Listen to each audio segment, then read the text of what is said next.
안녕하세요. 글로벌 ETF 시장 동향을 짚어드립니다. 저는 미래에셋증권 디지털 리서치팀 윤재홍 선임연구원입니다.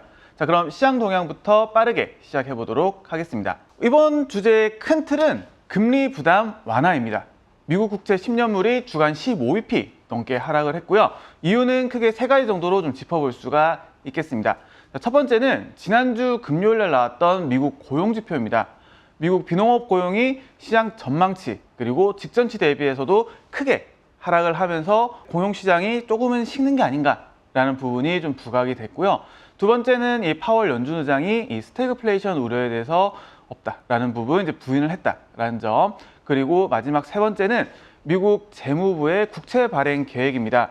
분기 단위로 이 국채 발행 계획을 계속 내놓는데 국채 발행 규모가 커지지 않을까라는 부분에 대한 우려가 있었어요. 국채 발행이 늘어난다. 채권의 규모가 늘어나면 이것들을 이제 시장에 내다 팔기 위해서는 금리를 올려야 되겠죠. 좀 더 금리를 높게 주게 되면 이 올라간 금리가 시장에 대해서는 부담으로 작용을 할 텐데 생각보다는 많이 올라가진 않았어요. 그러다 보니까 이 금리 부담이 이 세 가지 이유에 의해서 좀 전체적으로 하락을 했다. 금리 부담이 완화가 되면서 채권이랑 주식이 좀 함께 좀 상승을 하는 한 주였습니다. 특히나 이 팩터 내에서도 성장 그리고 사이즈 내에서도 소형주가 상대적으로 강세를 보였었는데 지금 화면에 보시는 이 차트는 이 사이즈별로 그리고 유형별로 이 등락률을 정리를 한 겁니다.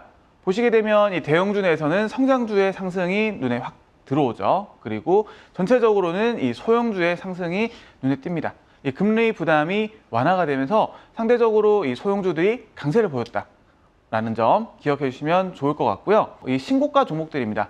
미국의 이 신고가 종목들이 이 100여 개까지 증가를 했습니다. 물론 아직까지 이 600여 개에 달했던 그 수치까지는 아직까지는 멀었지만 일부 기술주 테마들도 신고가를 회복을 했고요. 대표적인 게 이 SNS라든가 혹은 온라인 리테일 관련된 테마형 ETF들이 신고가를 회복을 했다는 점. 아까 말씀드렸던 소형주의 연장선상에서 이머징도 다수 신고가에 올랐습니다. 이머징 현금흐름 우수라든가 이런 이머징 관련된 ETF들도 다수 신고가에 올랐다라는 점. 이렇게 시장 동향 정리를 하면 될 것 같고요.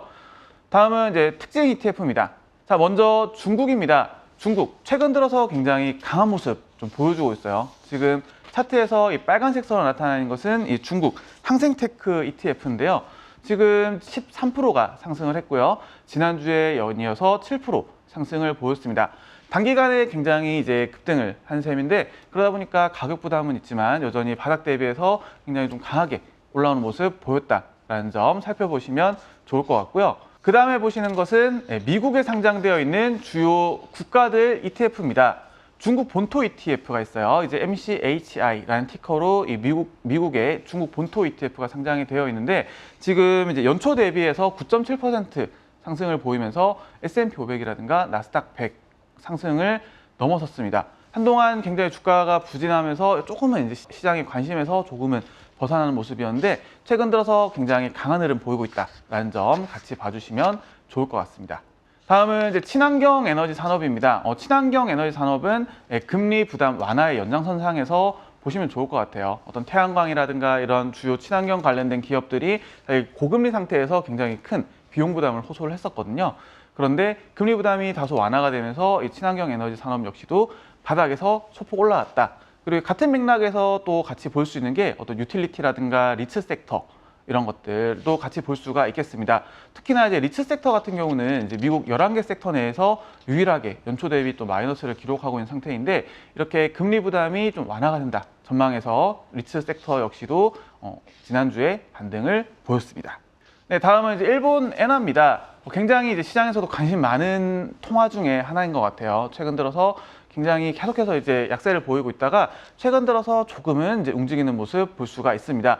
주간 단위로 지난주에 이제 2.5% 정도 상승을 보였어요. FXY라는 티커를 가진 ETF는 미국 시장에 상장되어 있는 엔화 ETF입니다. 달러당 엔화가 지금 160선까지 약세를 보이다가 아무래도 이제 시장 개입을 좀 한 눈치입니다. 아무래도 지금 154선까지 반등을 했고 지금 이제 약간 등락을 좀 보이고 있는데 아무래도 좀 시장에서 좀 개입이 있다 보니까 조금은 반등하는 모습 보이고 있다라는 부분. 자, 그리고 지금 엔화가 약세로 가다 보니까 이 저점을 노리고 자금 역시도 굉장히 많이 들어오고 있구나라는 부분도 같이 살펴볼 수가 있겠습니다. 네, 마지막은 이제 한국 화장품 산업입니다.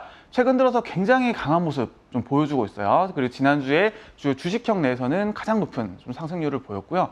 이유를 좀 살펴보면 주요 편입 기업인 아모레퍼시픽이라든가 혹은 뭐 LG생활건강 같은 기업들이 호실적을 또 발표를 했습니다. 물론 주가는 과거부터 좀 이제 꾸준하게 좀 올라오고 있는 모습 좀 볼 수가 있는데 화장품 관련된 매출들이 크게 늘어나면서 주가도 상승을 했고요. 지금 자금 역시도 굉장히 강하게 들어오고 있는 상태입니다. 지금 화면에서 보시고 있는 이 차트, 지금 티커로는 228790 티커를 가진 ETF가 한국 화장품 산업 ETF인데 최근 들어서 이제 누적 자금, 최근 1년 기준으로 봤을 때는 약 600억 원 가량 자금도 동반 유입됐다라는 부분 같이 한번 살펴보시면 좋을 것 같습니다. 네, 이렇게 이제 특징 ETF까지 정리를 했고요. 마지막 주간 요약은 앞에서도 말씀드렸던 것처럼 금리 부담 완화입니다. 지금 여러 가지 매크로 요인들에 의해서 금리 부담이 다소나마 완화되는 모습 지난주에 좀 살펴볼 수가 있었고요.